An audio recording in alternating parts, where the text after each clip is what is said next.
어떤 분을 만나서 이야기를 쭉 듣는 중에 미국에 와서 사시는 동안 우연찮게 가발 장사를 시작했는데 가발 장사가 잘 돼가지고 돈을 버셨답니다. 근데 가발 장사가 잘 된다는 걸 알기 시작하니까 그 가게가 줄어들어요? 늘어나요? 늘어나죠. 왜 늘어날까요? 장사가 잘 된다고 하니까. 자, 그래서 가게를 팔고 그 다음에 옷가게를 합니다. 옷가게를 했는데 또 어떤 아이템 하나가 잘 맞았어요. 그러면 옷이라는 게 유행을 타잖아요. 유행을 타는데 그 유행 중에서도 그 시대 미국에서 어지간한 사람들이랑 다 입은 청바지를 아이템이 좀 잘 맞았답니다. 그래가지고 그걸로 가게를 열어서 돈을 잘 버셨다는 거예요. 근데 또 가게를 해서 돈을 잘 버니까 가게가 늘어났어요? 줄어났어요?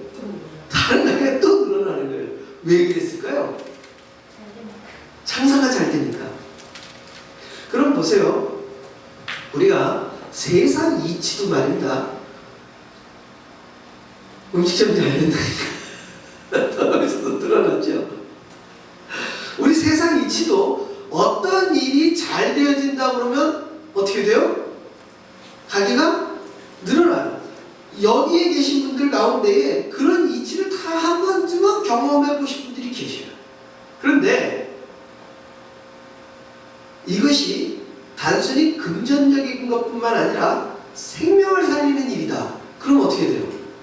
너나 할 것 없이 달려들겠죠. 그죠? 병든 사람도 낫게 되고 죽은 사람도 살리는 그런 아이템이 있다. 그러면 그 일에 대해서만큼은 어떤 것이 따를 수 있겠습니까? 장사를 한들 죽은 사람을 살리겠습니까? 음식점을 한들 병든 사람을 낫게 하겠습니까? 병든 사람 낫게 하고 죽은 사람을 살리는 데가 병원이에요? 어디예요? 어디예요? 모르는 척 하지 마시고요. 이럴 때 도와주셔야죠. 교회잖아요. 교회가 늘어나요? 줄어들어요? 좋은 일이에요? 나쁜 일이에요? 기쁜 일이에요. 교회가 늘어난다는 것은 거기에 무엇이 있다는 거예요? 희망이 있고 거기에 생명이 있고 거기에 살아계신 하나님이 계시다는 걸 아는 사람과 믿는 사람이 더 늘어난다는 거예요. 우리가 아무리 세상이 죄악된 세상이다, 이 세상이 너무나도 험하다 이런 얘기들을 하지만 이러한 삶의 어떤 시간 속에서 교회는 지속적으로 그 수가 늘어나고 있어요. 이유는 뭐겠습니까? 그 안에서 사람들은 갈급함과 무언가 진리에 대한 어떤 확실한 삶의 길에 대해서 깨닫기를 원한다는 것이죠. 달나라에다가 인공위성을 보내고 목성까지 탐사선을 보낸들 거기에 하나님 계십니까?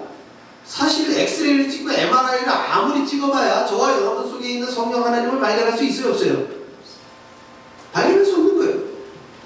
인간의 과학이 발달하면 발달할수록 하나님과 가까워지느냐 하면 그 사고를 가지고서는 하나님과 가까이 할 수 없다는 것이죠.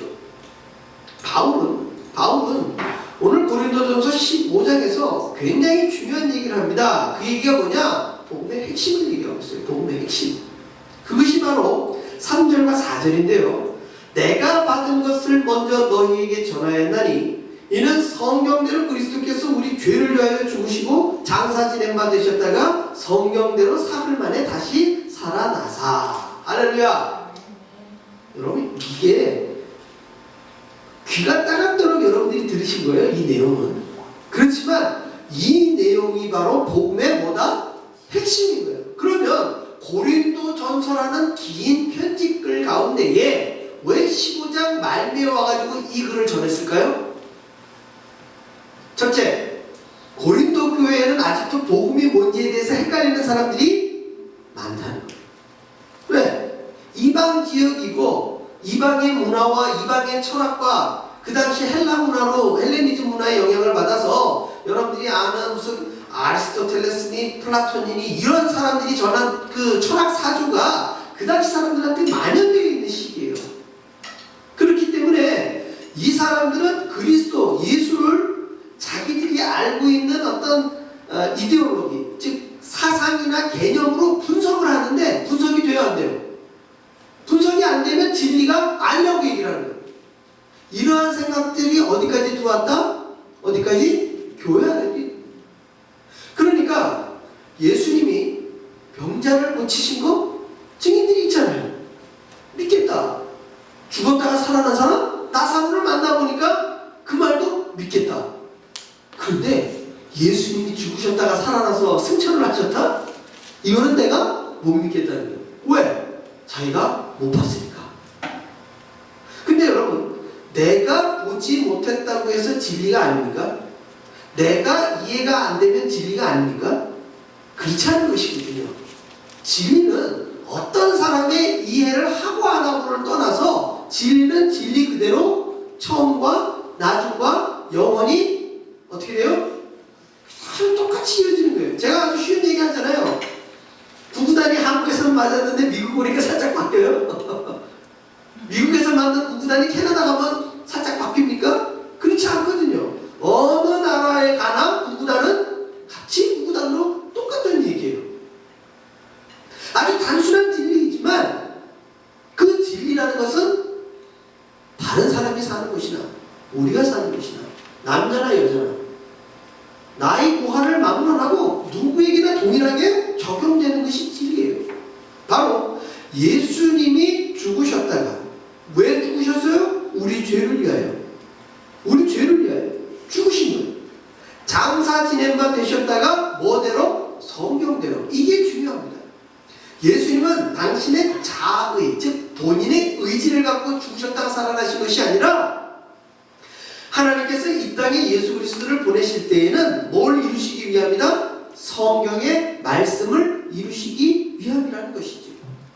그래서 가상칠언, 즉 십자가에서 돌아가실 적에 7마디를 하셨는데 그 6번째의 말씀이 무엇이다? 다 이루었다. 이 다 이루었다라는 것은 당신의 미션을 완전히 컴플리트 했다라는 그런 개념에 이루었다가 아니에요. 이 가보는 모든 세대에 이루어진 진리를 이전에는 구약에 언급되어져 있던 선지자들의 글들을, 그리고 현세에서는 당신이 공생의 3년 동안 말씀을 전하시고 말씀의 본체로 이 땅에 오셔서 구원의 사건을 이루시고 제자들을 삼으시고 그리고 그 제자들이 복음을 전하게끔 모든 것을 가르치시고 성찬식을 베푸시고 죽으시고 살아나셔서 우리의 모든 죄를 사함받게 하는 이 구속사, 이 구속사를 어떻게 하신 거예요? 다 이루셨다는 거예요. 결국 예수님이 십자가에서 죽으셨다는 이 사건은 이 땅의 사람들 자살하는 사람들이 있어요, 없어요? 많아요. 그 자살하는 사람들의 이유가 뭡니까? 자신의 어떤 억울함이라든지 자신이 물리적으로 해결할 수 없는 일에 부딪혔을 때 최종적인 방법으로 선택하는 게 뭐예요? 자살이에요. 그렇지만 그 자살로 인하여 문제가 해결되는 거예요? 그건 아니에요. 자기가 문제를 뭐 한 거예요? 포기한 것이지. 그러나 예수님의 십자가의 죽으심은 어떻습니까?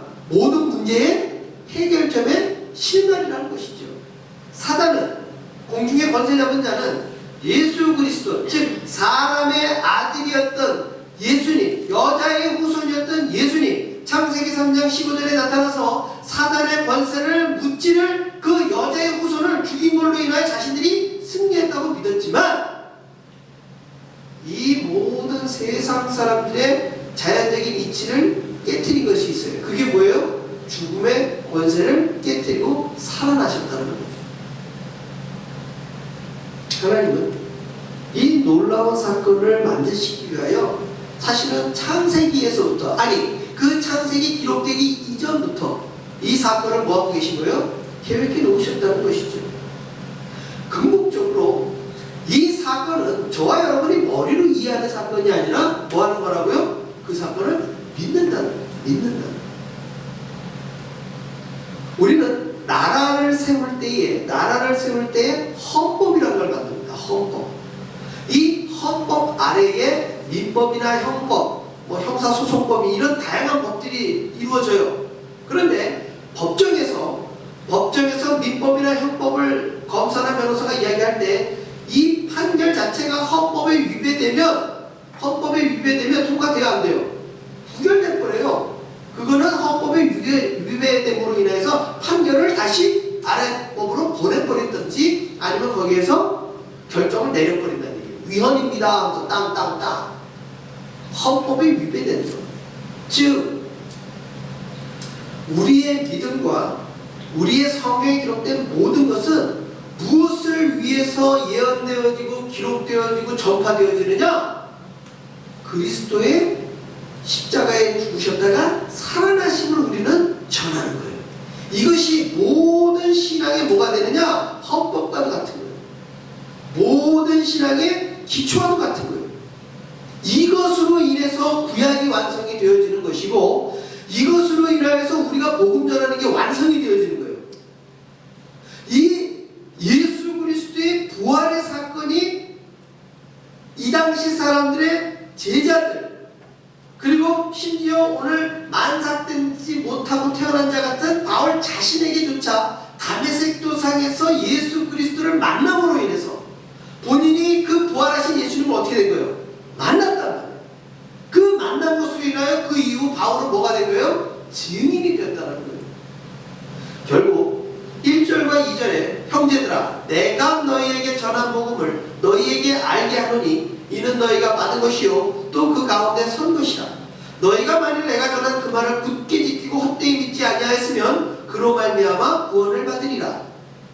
이 말씀보다 사실은 앞서 있는 게 3절과 4절이라는 얘기예요. 왜? 복음의 핵심이 그것이니까.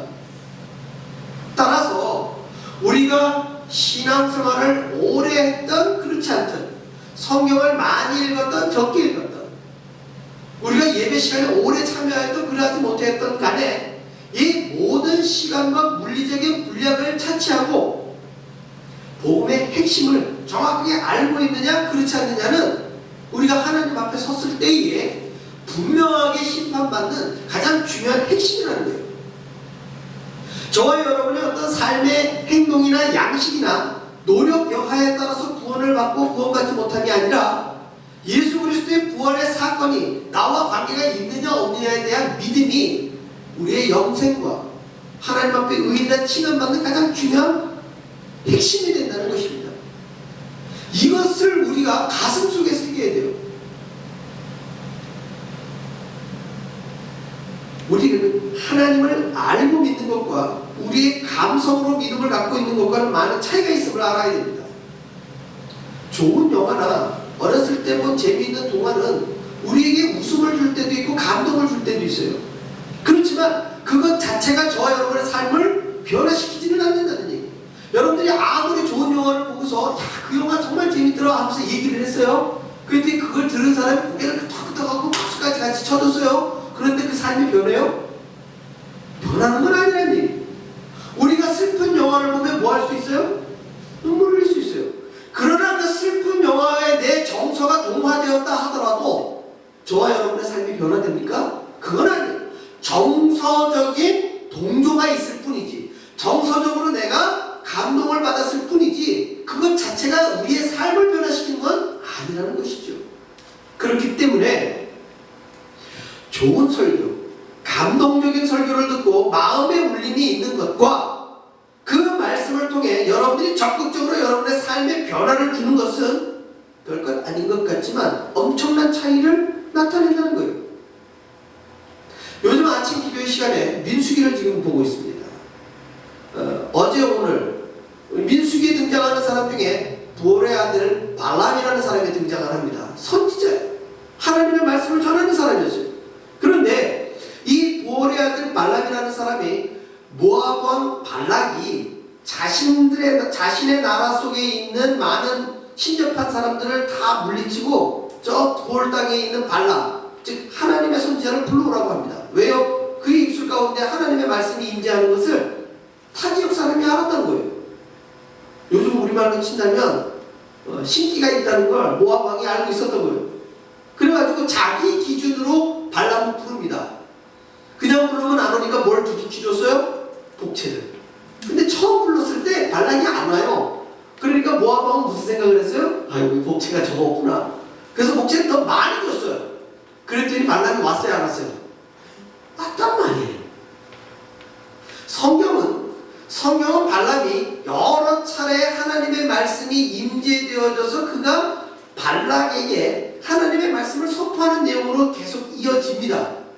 그런데 놀라운 사실은 성경을 자세히 보게 되면 발람이 자기의 길을 고집스럽게 가는 것에 대해서 하나님은 분을 바라시고 칼을 든 천사를 보내서 그를 죽이시려고까지 합니다.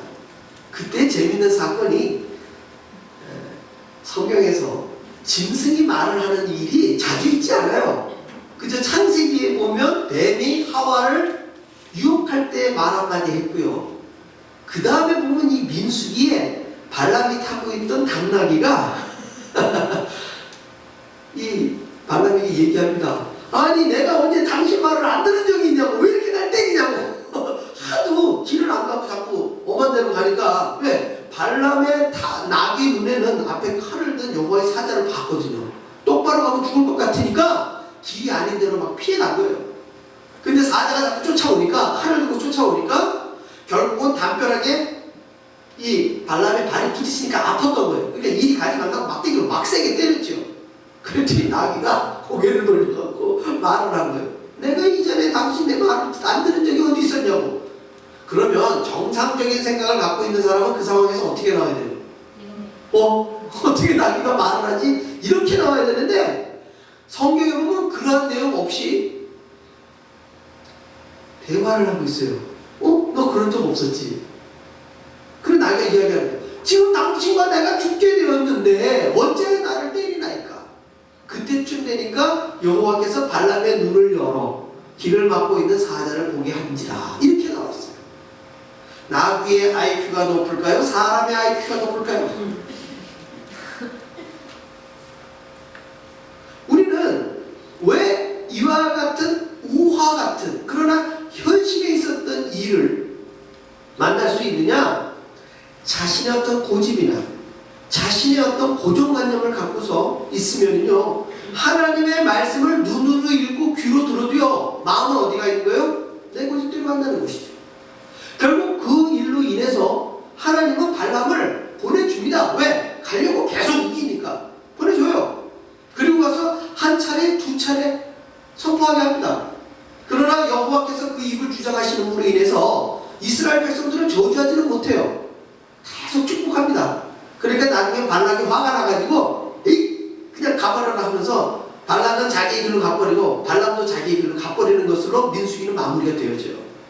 그런데 후대에 유다서라든지 요한계시록이라든지 베드로후서에 기록되어 있는 이 발람 선지자에 대한 표현은 어떻게 되어 있느냐? 삭을 위하여 하나님의 말씀을 전한 부모려야 될 발람은 하면서 그의 멸망과 멸절에 대해서 이야기가 나옵니다.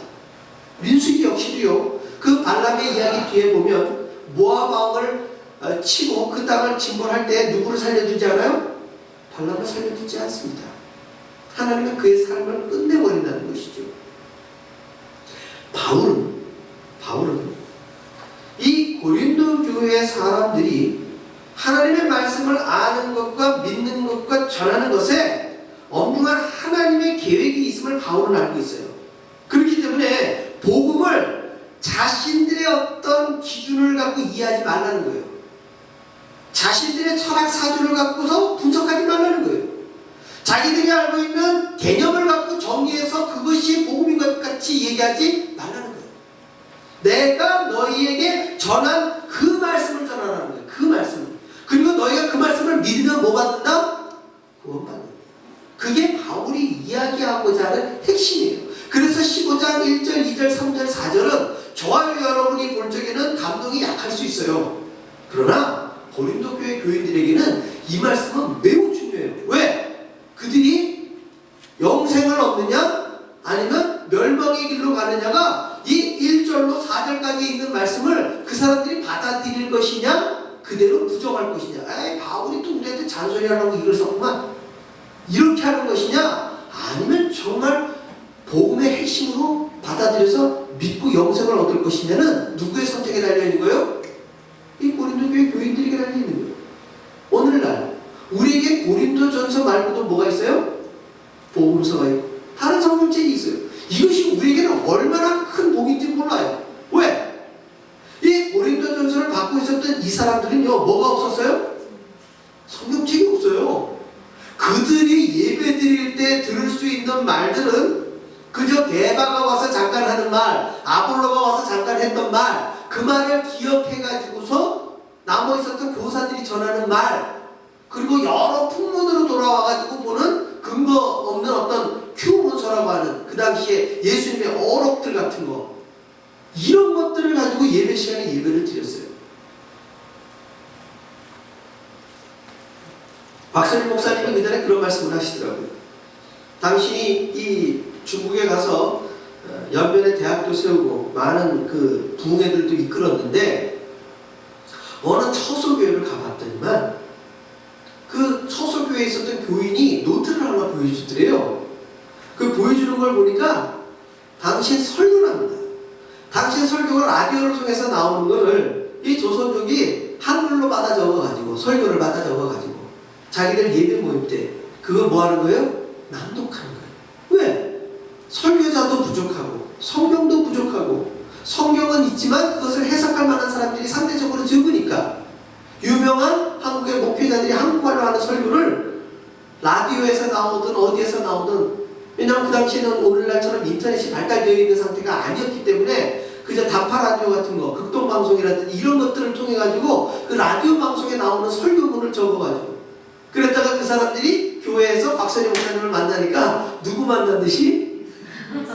예수님 만난 듯이 와서 내가 당신의 말씀을 이렇게 적어서 증거하고 우리 교회에서 말씀을 나눴습니다. 여러분 생각해 보십시오. 저 여러분 얼마나 못 받는 사람입니까? 우리가 예배를 드린다고 해서 공안이 와갖고 잡아갑니까? 여기서 한 목사가 설교를 한다고 해서 누가 여기서 모니터링을 해가지고서 조금 삐딱한 말이 나오면 잡아가려고 문 밖에 기다리고 있습니까? 우리가 복음을 전한다고 해서 생명의 위협을 느낍니까? 지난번 회복 영화 말씀드렸죠? 이스라엘 땅에서 복음 전하는 그 목회자의 가정에 뭐 유리창을 깨뜨리고 화염병 던지는 게 아니라 폭발물을 터뜨려서 아들이 굉장히 큰 상처를 입었어요. 폭발물 때문에 죽을 뻔한 거예요. 그런 위험에 노출되어 있는 것이 오늘날에도 여러 곳이 있다는 것입니다. 그럼에도 불구하고 저와 여러분은 우리의 자그마한 노력만 있으면 성경을 읽는다든지 기도를 한다든지 하나님 앞에 예배를 드린다는 것에 대해서 부족함이 전혀 없다는 것이죠. 하나님의 존재와 하나님의 살아계심을 인정하는 것은 머릿속에 들어있는 믿음으로만이 아니라 거기에 더하여 변화된 그리스도인의 삶, 즉 성화가 따르는, 그리고 한 발 더 나아가 바울과 같이 교회를 핍박하는 자에서 예수 그리스도를 생명을 걸고 전하게 되는 이런 변화. 바울은 자기 스스로 이야기하지 않습니까? 내가 9절에 사도 중에 가장 작은 자라. 나는 하나님의 교회를 박해하였으므로 사도라 칭함받기를 감당하지 못할 자다. 그렇지만 그 바울이 뭐 된 거예요? 변화된. 하나님은 저와 여러분이 이 변화되어지는 과정을 뭐하고 계시는 거예요? 지켜보고 계시는 거예요. 우리 송 집사님이 재경이와 함께 여기서 기타 같이 칠 때 좋아하셔요. 뭐 때문에 좋아하셔요? 재경이의 기타 치는 실력이 날로 발전되는 것을 따라서. 저 역시도 마찬가지예요. 재경이 제구가 연주하는 실력이 우리 성도님들이 용납해주는 가운데에서 같이 이 찬양을 할 적에 이 실전에서 앞에 서서 같이 찬양을 할 때 그들의 실력이 어떻게 됩니까? 자라가는 거예요. 자라가는 것에 대해서 같이 격려하고 같이 박수 쳐주고 같이 찬양하는 것 아니겠습니까? 어떤 드럼이나 기타 실력 하나가 커도 부모 입장에서 그것이 흐뭇한데, 저와 여러분의 삶 속에 들어있는, 우리들의 가슴 속에 들어있는 그리스도를 사랑하고 하나님을 사랑하고 그 말씀으로 인하여 변화되는 우리의 삶이 있다면 누가 기뻐하셔요? 하나님 기뻐하셔요. 우리가 그 일에 열심을 내지 않을 수 없는 것 아니겠습니까? 하나님은 천천의 양이나 만만의 수수를 원하시는 게 아니에요. 우리의 헌금이나 우리의 어떤 헌물이나 우리의 어떤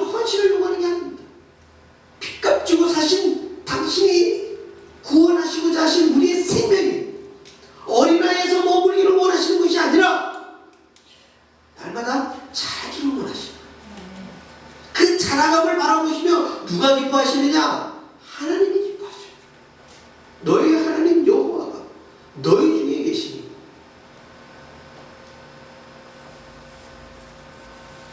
우리의 이름을 부르면서 기뻐하시는 하나님을 우리는 만나야 됩니다. 우리의 예배를 우리가 기대하고 찾아오는 것보다 누가 더 기대하고 기다리신다고요? 하나님.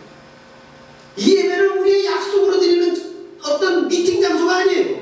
하나님이 너무나 기다리고 하나님이 너무나 기뻐하시는 만남의 자리. 그렇기 때문에 우리는 이 자리가 얼마나 소중하고 얼마나 귀한 시간인지를 모릅니다.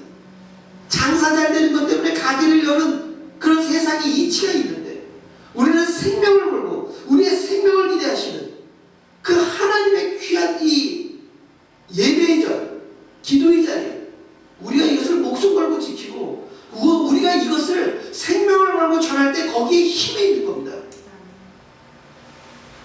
능력 있는 그리스도인은 어떤 재물이 많고 학식이 많고 힘 있는 사람이 능력 있는 그리스도인이 아니에요.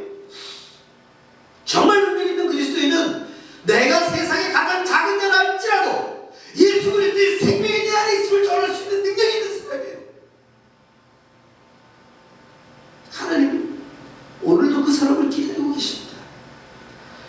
바라옵기는 나의 나된 것이 주님의 은혜라고 고백한 바울의 고백. 저와 여러분의 인생이 어쩌다가 오늘 살아가는 인생이 결코 아닙니다. 십자가에서 생명의 값을 피값을 주고 우리의 생명을 살리신 예수 그리스도의 피가 저와 여러분의 삶 속에 흐르고 있습니다. 우리는 그것을 믿습니다. 그렇기에 저와 여러분 역시도 능력 있는 그리스도인이요 하나님의 자녀가 되는 권세를 갖고 있는 귀한 천하보다 귀한 사람임을 기억하시기 바랍니다. 그리스도로 말미암아 변화된 저와 여러분, 그리스도로 말미암아 살아있음을 전하게 되는 저와 여러분, 그로 인하여 하나님의 이름만이 이 온 땅 위에